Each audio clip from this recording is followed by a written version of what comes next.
Hola, muy buenas. Recibo una calurosa bienvenida al podcast La Respuesta es Depende. Soy Matías, psicólogo, y me encanta la posibilidad de poder compartir mis conocimientos sobre psicología, salud mental y el mundo del trabajo en general. Mi objetivo es que podamos aprender en conjunto, de una forma clara, precisa y rigurosa. Quiero que este podcast sea un espacio de diálogo, de intercambio y de reflexión.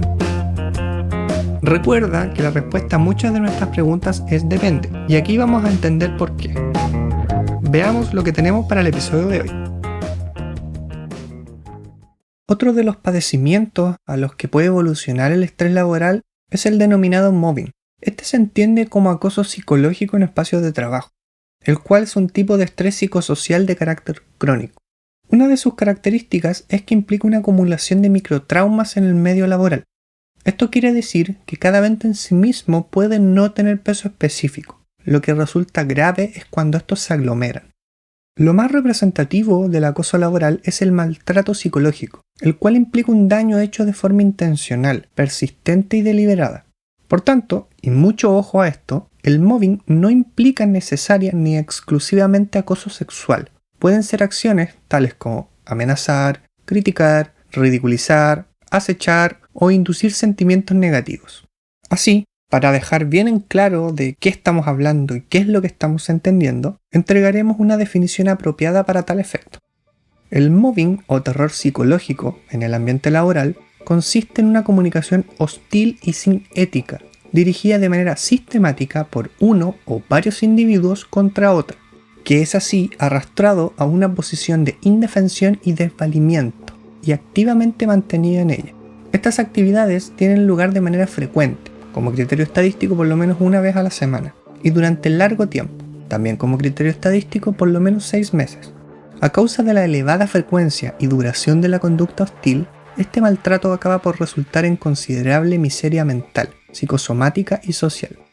Esta definición que les acabo de entregar fue propuesta por Leinemann en el año 1990. Esto quiere decir que no es un tema reciente.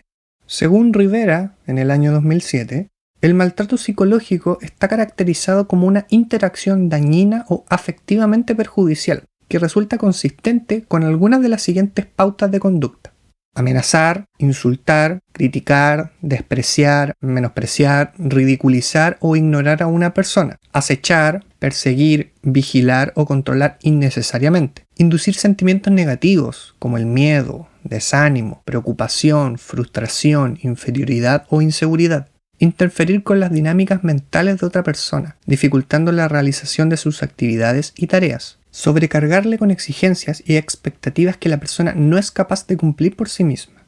Ahora bien, el acoso psicológico es un síndrome psicosocial más complejo, ya que interactúan 3 partes, a saber, un acosador, una víctima y un grupo al que ambas pertenecen. En este sentido, el mismo Rivera, pero en el año 2005, establece que es un mantenimiento persistente e intencional de pautas de maltrato psicológico, que tienen lugar de manera injusta y desmedida, sin posibilidad de escape ni de defensa por parte de la víctima, favorecidas o permitidas por el entorno en el que tienen lugar, y cuya finalidad es eliminar a la persona acosada o destruir su salud y sus capacidades. Por tanto, el acoso psicológico implica un maltrato psicológico o una presión injusta y desmedida. Resulta frecuente, repetida y persistente. No hay posibilidad para la víctima de escape o de defensa. Resulta también favorecido o tolerado por el entorno al que ambas pertenecen, tanto la persona que acosa como la víctima. La finalidad de estas acciones es eliminar al acosado, destruyendo su salud y sus capacidades en el proceso. Las personas que acosan pueden hacer uso de varias estrategias para cumplir su cometido, entre las que podemos encontrar las siguientes. 1. Limitar la comunicación hacia y desde su víctima. 2. Limitar su contacto social con otras personas del entorno al que ambas pertenecen. 3. Desprestigiar su persona ante sus compañeros. 4. Desprestigiar y desacreditar su capacidad profesional y laboral. 5. Comprometer su salud, tanto física como psicológica. A pesar de que no podemos decir que la víctima es, comillas, culpable de serlo, sí es cierto que existen ciertos factores que pueden favorecer o no la aparición del acoso.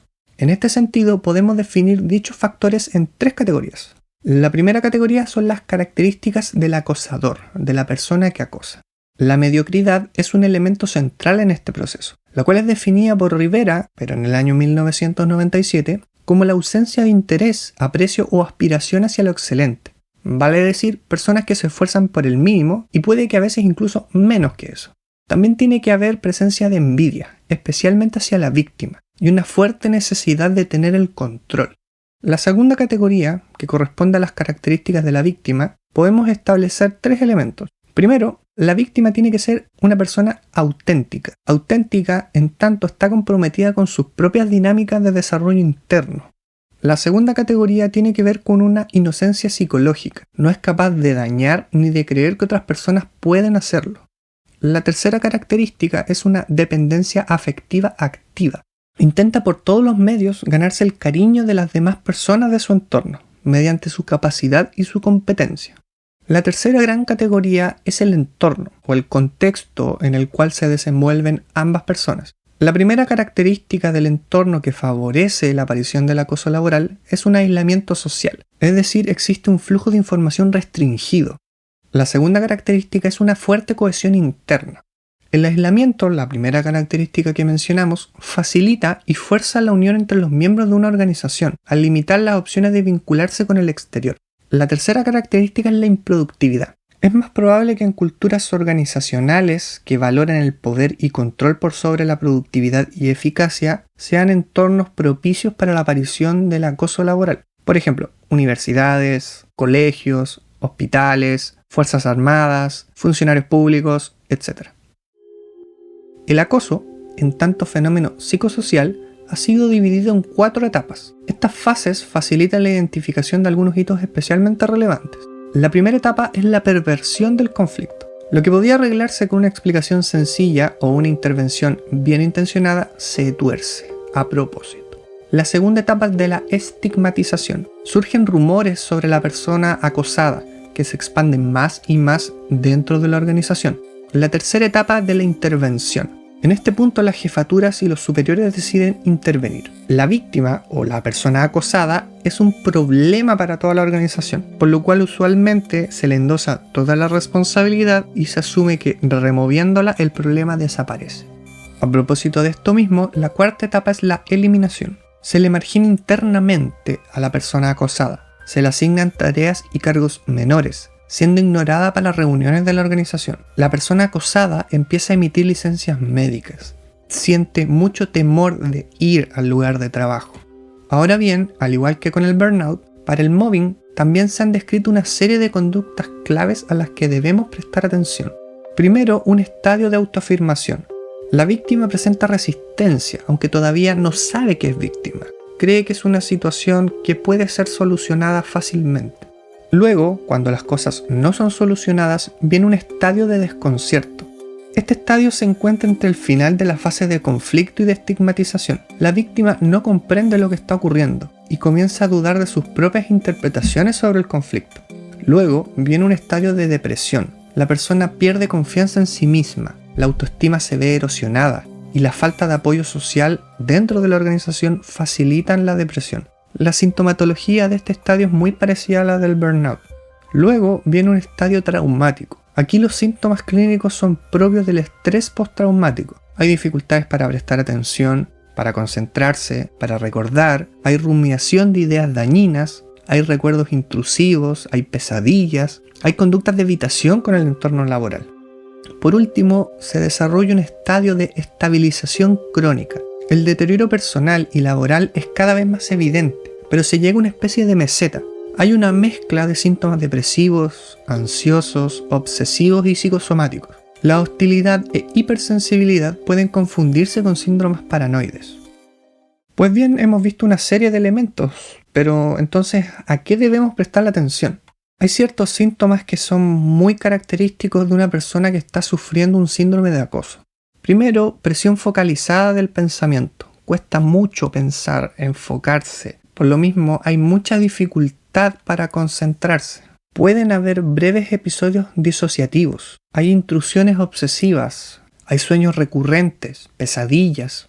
Existe dificultad para levantarse en la mañana.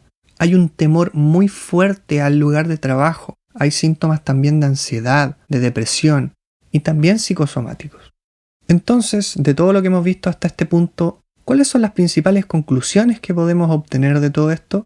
En primer lugar, el acoso psicológico en el trabajo suele implicar una cronificación del estrés en términos psicosociales. Esto quiere decir que cuando una situación de este tipo se hace presente, significa que ya hemos llegado tarde para intervenir, lo que no significa que no se pueda hacer nada. Segundo punto, los elementos aislados no constituyen acoso, pero sí pueden ser considerados maltrato. Por lo mismo, resulta igual de importante identificar con claridad este tipo de acciones. Tercero, el acoso psicológico no es culpa de la víctima. Se requiere también de un escenario que facilite la actuación del acosador, ya que el contexto juega un rol importante al no evitar de forma activa que ocurran este tipo de situaciones. Cuarto, el acoso sexual es una de las formas en que puede manifestarse el acoso psicológico, pero no es la única. Quinto, las intervenciones que realizan las jefaturas suelen empeorar las cosas, ya que buscan responsables más que mejorar la situación. Se suele creer que removiendo a las personas involucradas, especialmente a la víctima, las cosas se van a mejorar casi que por arte de magia. Esto también aumenta las sensaciones negativas para la víctima, ya que al poner el acento sobre ella, hace brotar sentimientos de culpa, de impotencia y también de injusticia. Esto eventualmente también puede impactar en otras personas que están viviendo situaciones de acoso, pero que no sienten el respaldo de la institución para denunciar dichas situaciones. Los síntomas del acoso laboral pueden ser confundidos con mucha facilidad con los del estrés en términos generales, por lo que resulta de mucha pertinencia tener claro cuáles son y en qué contextos se dan para determinar la diferencia entre ambas condiciones. Eso ha sido todo por hoy.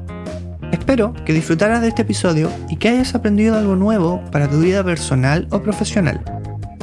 Te agradezco por tu atención y por tu tiempo. Recuerda que puedes dejarme tus comentarios a través de nuestras redes sociales. Me encantaría conocer tu opinión. Muchas gracias por estar ahí y nos vemos en la próxima parte del podcast La respuesta es depende. No te lo pierdas.